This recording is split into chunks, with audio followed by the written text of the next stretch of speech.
Magandang umaga, narito na ang PTV Balita ngayon. Nakalabas na ng Philippine Area of Responsibility ang bagyong Isa, pero makakaranas pa rin ng pag-ulan sa ilang bahagi ng Luzon ngayong araw dahil sa habagat. Sa inilabas na abiso ng Pag-asa, nakalabas ng PAR ang bagyong Isang kaninang 6:30 ng umaga. Pero lalo pa itong lumakas bilang isang tropical storm. Pinalalakas din ito ang southwest monsoon o habagat, kaya makakaranas ng pag-ulan sa Bataan at ilang bahagi ng Zambales.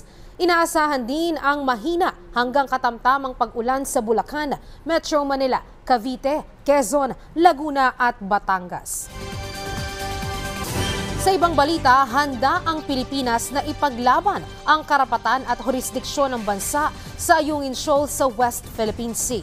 Ito'y matapos nga ang insidente kamakailan kung saan dumami ang mga Chinese vessel sa karagatang sakop ng economic zone ng Pilipinas. Ayon sa Department of Foreign Affairs, babantayan nila at sisiguruhing ligtas ang mga Pilipino at Coast Guard personnel na nakaistasyon sa BRP Sierra Madre.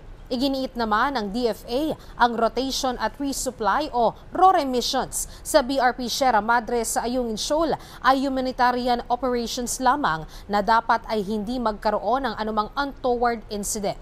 Ito amano ay pinagkasunduan ng Pilipinas at China at patuloy itong ipatutupad ng bansa.